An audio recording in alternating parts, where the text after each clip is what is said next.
저는 특히 정성호 법무장관이 국회 상임위에 나와가지고 모든 검사가 다 나쁘다고 생각하지 말라든가 또는 뭐 이런 얘기한 거 있잖아요. 그전에 모욕적이었어요. 제 생각에. 무슨 그런 얘기가 있어요? 그러면 그거는 지금까지 조국 사태 때부터 시작해서 서초동에서 어마어마한 집회를 했던 그 모든 시민들을 모욕하는 발언이거든요. 저는 그런 거의 망언이었다고 생각해요. 지금 상황은 자가 면역 질환 있죠.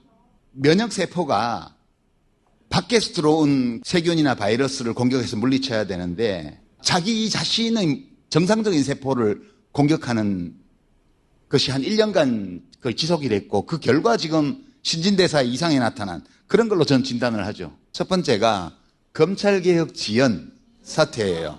입법 예고 정부안이 대통령 승인 없이 나온다? 그 있을 수 없는 일이에요. 두 번째는 인사에서요. 소위 이제 문가산점이라는 말이 있죠. 문가산점. 문재인을 까면 가산점을 받는 거예요. 세 번째는요. 저는 이재명 대통령이 될 때까지 가장 큰 기여를 한 사람 중에 하나가 우리 총수라고 생각합니다. 근데 문조 특례유라고 묶어가지고 저까지 들어간 건 작년 12월부터고요.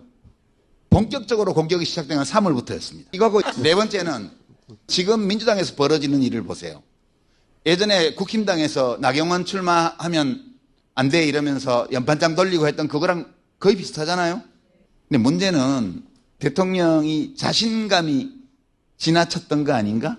저는 특히 정성호 법무장관이 국회 상임위에 나와가지고 모든 검사가 다 나쁘다고 생각하지 말라든가 또는 뭐 이런 얘기한 거 있잖아요. 그전에 모욕적이었어요. 제 생각에는. 왜냐하면 지금까지 검찰개혁 주장한 사람들이 검사가 다 나쁜 놈들이기 때문에 검찰 권한을 뺏으라고 해서 검찰개혁을 주장한 게 아니잖아요. 검찰개혁의 목표는 국민의 인권을 보호하는 거라는 걸 확고한 신념이에요. 근데 그렇게 검찰개혁을 하면 국민 인권 보호가 안 된다고? 무슨 그런 얘기가 있어요? 그러면 그거는 지금까지 조국 사태 때부터 시작해서 서초동에서 어마어마한 집회를 했던 그 모든 시민들을 모욕하는 발언이거든요. 저는 그런 거의 망언이었다고 생각해요. 그만하면 됐어. 그러니까 지금이 내가 나가야 할 때인가 보다. 이 활동은 제가 한 8년간 하고 나서 이렇게 매듭이 지어지도록 되어 있었구나. 그렇게 받아들이고 제 자신의 인생을 살려고 나온 거죠. 작년 가을에 검찰개혁법과 관련되어 있는 법안 심의를 스톱시키고 총리실에 테이프 만들고 가져갔을 때 추석 때쯤이에요. 그때 제가 이상하다. 왜 이러지? 느낌이 안 좋아. 그때부터 걱정하기 시작했고요. 12월쯤에는 좀 되게 걱정이 되어서 에버트 재단 주최 그 지속 가능한 민주주의 그 토론회에 토론자로 나갔을 때 살짝 걱정하는 그거를 비쳤죠. 그 뒤에 한 6개월 정도 지금 무슨 일이 벌어지고 있는 거지? 지금 우리가 보는 이 일들이 뭐지 이게?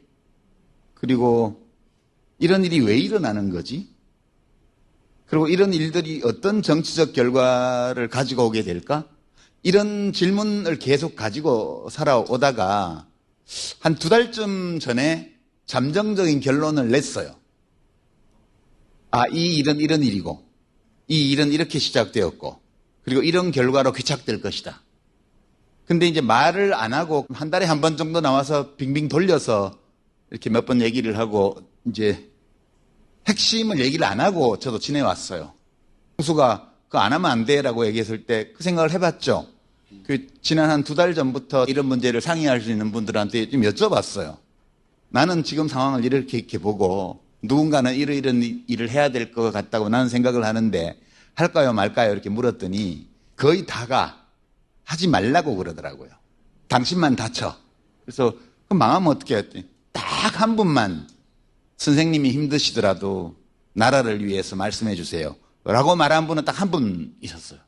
저도 고민을 하다가 그래도 내가 비평이라는 무대에서 평론가로서 정치인 이재명을 5년간 지지했는데 상당한 기간 동안 열심히 지지했던 그런 진영을 대변하는 비평가로서 책임 있는 설명을 해야 되는 거 아닌가? 지금 상황은 자가 면역 질환 있죠? 면역 세포가 밖에서 들어온 세균이나 바이러스를 공격해서 물리쳐야 되는데 자기 자신의 정상적인 세포를 공격하는 것이 한 1년간 거의 지속이 됐고 그 결과 지금 신진대사 이상이 나타난 그런 걸로 저는 진단을 하죠. 저는 비평하는 사람이니까 시민들에게 이게 뭔지를 우선 이야기를 해야 되는 거 아닌가? 지금 무슨 일이 벌어지고 있는지부터 우리가 상황을 공유해야 그 다음에 문제 해결을 위한 협동을 할 수 있겠죠. 어차피 지금은 여유가 있어요. 1년 10개월 동안 선거가 없어요. 선거가 없다는 얘기는 적어도 입법권과 관련해서 구조가 무너질 수 있는 그런 일은 안 일어난다는 거예요. 이런 때이기 때문에 마음의 여유를 가지고 지금 무슨 일이 일어나고 있는지를 보고 그리고 잘 대처하면 그 다음에 1년 10개월 후에 총선은 또 그 토대 위에서 건강한 몸으로 우리가 그 도전을 이겨낼 수 있는 것, 결과적으로. 지금 오늘 얘기하는 게 바로 그건데. 유시민만 할 수 있는 거. 작년 가을부터 계속 이게 무슨 일이지? 여러분들도 아마 이게 무슨 일이고 이게 왜 일어나지 이런 일이라고 그런 질문을 떠올리셨을 거예요. 첫 번째가 검찰개혁 지연 사태예요. 1월 달에 1차 입법 예고안이 나왔는데 경악할 만한 내용이 나왔고 대통령이 다시 하라고 그래서 3월 달에 두 번째 게 나왔는데 별로 다름없는 게 또 나왔습니다. 대통령이 몇 조를 한꺼번에 통째로 날렸다. 그러니까 이게 왜 이렇게 했을까? 입법 예고 정부안이 대통령 승인 없이 나온다? 그 있을 수 없는 일이에요. 검찰개혁은 집권 1년이 넘도록 아직 다 이루어지지 않았고 두 번째는 인사에서요. 소위 이제 문가산점이라는 말이 있죠. 문가산점. 문재인을 까면 가산점을 받는 거예요. 인사혁신처장부터 시작해서 문재인 대통령을 비하하고 조롱하고 비방하고 그냥 이거 팩트예요. 규제 합리화위원회 그 뉴라이트에 정말 입에 담을 수 없는 말과 행동을 했던 사람도 쓰죠. 왜 이런 일이 일어나지? 왜 문재인 대통령을 저렇게 하지? 문재인 대통령은 전직 대통령 선호도 조사하면 5% 정도밖에 안 나오지만 노무현 대통령하고 묶여 있는 거예요. 노무현 대통령은 40%, 문재인 대통령 5% 나오면 노무현 대통령보다 더 문재인 대통령을 더 좋아하는 사람이 5% 있다는 거지. 그게 서로 다른 집합이 아니거든요. 그렇죠. 합치면 45%입니다. 문재인을 모욕하면 노무현의 친구 문재인이기 때문에 노무현도 모욕하는 거예요. 이걸 왜 하지? 세 번째는요. 저는 이재명 대통령이 될 때까지 가장 큰 기여를 한 사람 중에 하나가 우리 총수라고 생각합니다. 근데 문조 특례유라고 묶어가지고 저까지 들어간 건 작년 12월부터고요. 본격적으로 공격이 시작된 건 3월부터였습니다. 이거하고 연관된 게 지선 전에 통합을 하라는 게 조국 혁신당하고 대통령의 뜻이었다고 정무수석이 그랬는데 통합은 당내에서 방해 세력에서 실패했고 그리고 평택을 재선거에는 민주당이 공천을 했습니다. 뭐지 이게?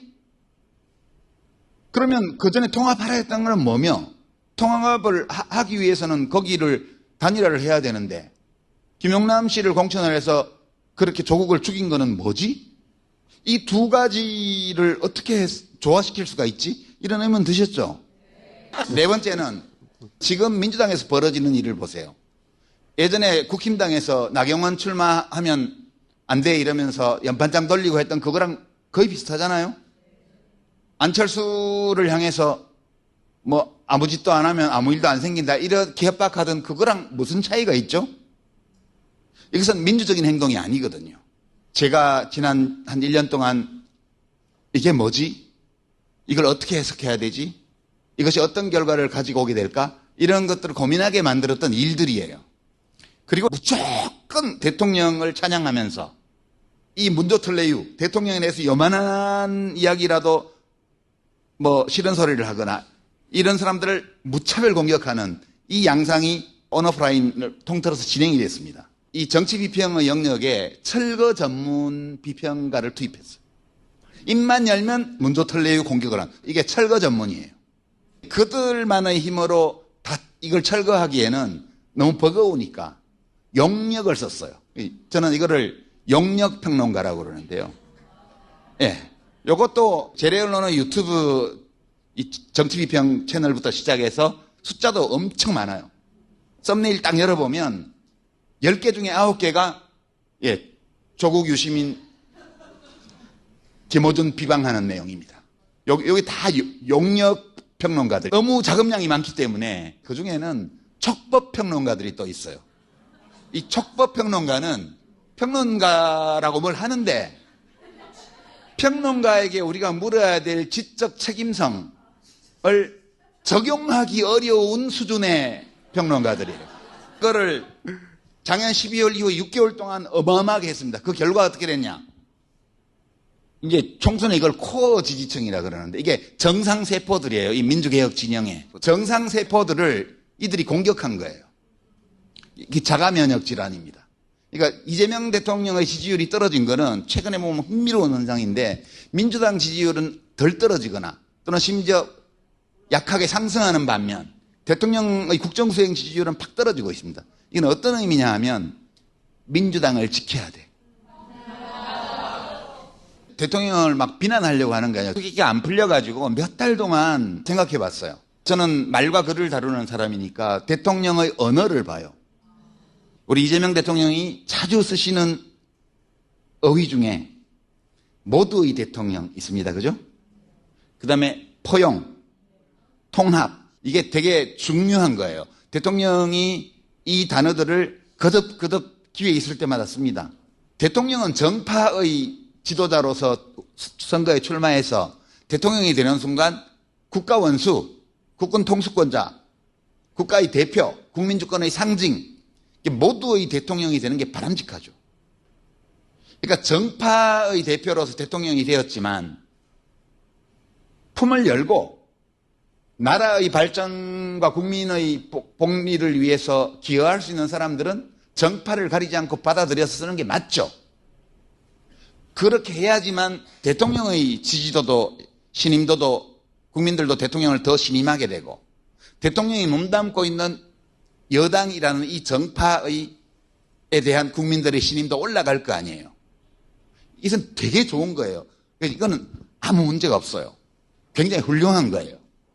근데 문제는 100% 지지하는 대통령은 있을 수 없잖아요. 그러면 내가 5년의 임기 중에 어디까지 할 건지를 설정을 하고 그걸 하기 위해서 필요한 일들을 하면 돼요. 근데 문제는 대통령이 자신감이 지나쳤던 거 아닌가? 그런 생각 한편으로 들고요. 또는 이것이 지향해야 될 목표이면 분명하지만 현실에서는 도달할 수 없는 목표인데 건축학 용어를 갖고 오면 이재명 대통령이 되는 과정에서 열렬히 지켜주고 응원했던 사람들이 원했던 것은 증축이었어요. 증축이요. 3층 집인데 한 층 더 올리는 거예요. 중도 보수 쪽으로 가서. 이건 모두가 다 오케이. 너무 좋아. 그래서 처음에 막 이상한 사람들을 쓸 때도 대통령께서 그런 뜻이 있으니까 우리가 받아들여야 돼. 이렇게 생각했어요. 근데 대통령은 재건축을 하려고 했던 것 같아요. 재건축을 하려면 기존에 있는 건물을 헐어야 돼요. 그래서 아까 제가 말씀드린 비평 공론장에 철거 전문을 투입했다. 용역을 엄청 썼다는 거예요. 제가 생각하기에는. 그 용역들 중에는 너무 급하게 모으다 보니까 촉법 평론가들도 들어오게 된 거고 이 촉법들이 문제틀레이를 막 까고 그리고 청와대에서 받은 선물을 언박싱하는 사진을 SNS에 막 올리잖아요. 이거는 너무 천하고 동기에는 아무 문제가 없어요. 훌륭한 동기입니다. 이 얘기를 몇 달 전부터 생각하고 있었는데 할 수가 없으니까 왜 국무총리하고 두 장관들이 입법예고안에 대해서 무책임하냐 이렇게 제가 얘기를 했고요. 그 다음에 청와대에 왜 다 예스맨만 있냐 지금 그렇게 낙관할 수 있는 상황이 아니다 이렇게 얘기한 거고 전직 대통령을 비방하는 이런 행위가 당 안팎에서 공공연하게 6개월 넘게 진행되어 왔는데 그거에 대해서 아무도 정면으로 나서서 하는 사람이 없었다는 거예요.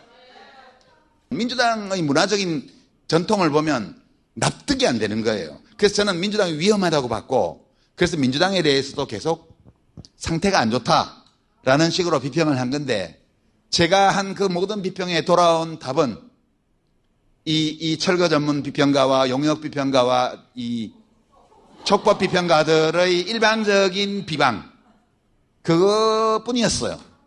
그 정도의 발언에도 그렇게 쏟아지는 걸 보고 제가 전화해서 상의했던 모든 분들이 하지 말라고 한 거죠. 총수 이거 내보내줘. 안 내보내주면 내가 그냥 유튜브 파가지고 그냥 해버릴 거야. 이 얘기를 팔아줄 채널이 없어요. 그래도 총수는 이 돌을 맞을 정도의 맷집이 있지 않나 해서 이제, 저는 여러 대통령들을 개인적으로 알아왔잖아요. 노무현 대통령한테는 제가 선거운동원이었잖아요. 캠프에 참여를 했거든요. 그래서 정부에도 들어갔고 끝까지 여하튼 같이 책임을 져야 된다 이런 입장에서 했고, 문재인 대통령한테는 제가 그냥 간헐적 자원봉사자였어요. 그러니까 정책 자문을 가끔 하거나 아니면 TV 토론 같은 거 약간 재능 기부 형태의 자원봉사를 가끔 했던 관계여서 그 재임 중에 전화를 딱 한 번밖에 안 하셨어요. 제가 대통령 되실 때 저는 나라 일 안 하니까 전화하지 마세요 그랬거든요. 진짜 5년 동안 전화를 딱 한 번밖에 안 하셨어요. 딱 한 번 전화하신 것도 의견을 물어보려고. 그게 조국 민정수석 장관 지명을 했는데 임명장을 줘야 될까 말아야 될까 그거였어요. 그래서 했거든요. 한 달을 하고 그만두는 한이 있더라도 반란을 일으킨 검찰 조직의 수장에게 대통령이 무릎을 꿇게 되면 진영이 다 무너집니다. 진영을 결속해야 6개월 후에 총선을 치를 수가 있습니다. 그러니까 조국 씨한테는 좀 안 된 일이지만 버틴겨야 됩니다. 그래갖고 조국 씨를 임명을 했잖아요. 그 바람에 멸문지화를 당했어요. 제가 그렇게 대통령께 의견을 드렸기 때문에 그 책임을 지느라고 조국 사태 때 참전을 했던 거거든요. 이재명 대통령한테는 제가 그냥 비평하는 사람으로서 열심히 지지했던 그런 아주 괜찮은 지지자거든요. 제일 괜찮은 지지자가 어려울 때 열심히 돕고 열심히 응원하고 이렇게 하다가 선거 끝나고 나면 집에 가는 사람이잖아요. 뭐 해달라는 것도 없고 먼저 전화하는 법도 없고 그런 사람이 제일 괜찮은 지지자거든요. 정치하는 사람한테는. 나는 이재명 대통령에게 꽤 괜찮은 지지자라고 생각해 왔어요. 지금도 그거는 변함이 없고요. 잘 되기를 바라고요. 그 많은 고통과 모함과 악마화의 고난을 겪으면서 그 진흙덩이를 통과해 와서 그 국민의 성원을 받으면서 나라의 대통령이 된 분이잖아요. 잘해주기를 바라고 한 개인으로서 한 인간으로서도 성공하고 대통령으로서도 국민에게 사랑받기를 저는 원해요. 그 마음은 변함이 없어요. 저는. 지금 이렇게 제가 이렇게 얘기를 하는 것도 이재명 대통령의 썩 괜찮은 지지자 중에 한 사람으로서 대통령과 정부와 우리의 이 민주개혁 진영을 위해서 제 주관적으로는 실제 그게 도움이 될지 안 될지는 모르지만 이재명이라는 정치인을 비평이라는 그 공론장에서 비평가로서 지지했던 그 책임성을 다하기 위해서 이런 얘기를 하는 거지. 그 대통령에 대해서 저는 지금도 애틋하고요. 너무너무 마음이 쓰이고 너무 안타깝고 슬프고 사실 요 근자에 잠을 잘 밤에 못 이루는 그런 날들을 보내고 있는데 대통령은 더 괴롭겠죠. 네. 이 자가면역 질환을 씻어낼 수 있는 사람은 대통령밖에 없어요. 검찰개혁도 그냥 해라. 이재명은 합니다. 그거 있잖아요. 늦지 않았어요. 이재명 대통령은 생존자였고 발전도상인이고 그리고 과제중심형 지도자라고 제가 늘 그렇게 얘기를 해왔습니다. 계속 발전해야 되고요. 학습해야 되고요. 대통령에 대한 얘기는 안 하려고 마음먹었는데 얘기를 하다 보니까 하는 과정에서 한 인간으로서 생존하고 승리하고 자신을 실현하는 그런 인생을 맞을 수 있을 거라고 저는 생각하거든요. 단식하는 와중에 체포동의안이 발의되고 민주당 국회의원들이 찬성 찍어가지고 영장심사 받으러 가고 그 새벽에 교도관에게 머리를 숙이면서 나올 때 그때 이재명을 응원하고 성원하고 함께 싸웠던 그 사람들의 마음을 생각하면서 그때 자신의 마음으로 돌아와서 다시 했으면 좋겠어요. 시청자 여러분의 구독과 좋아요는 영상 제작에 큰 도움이 됩니다.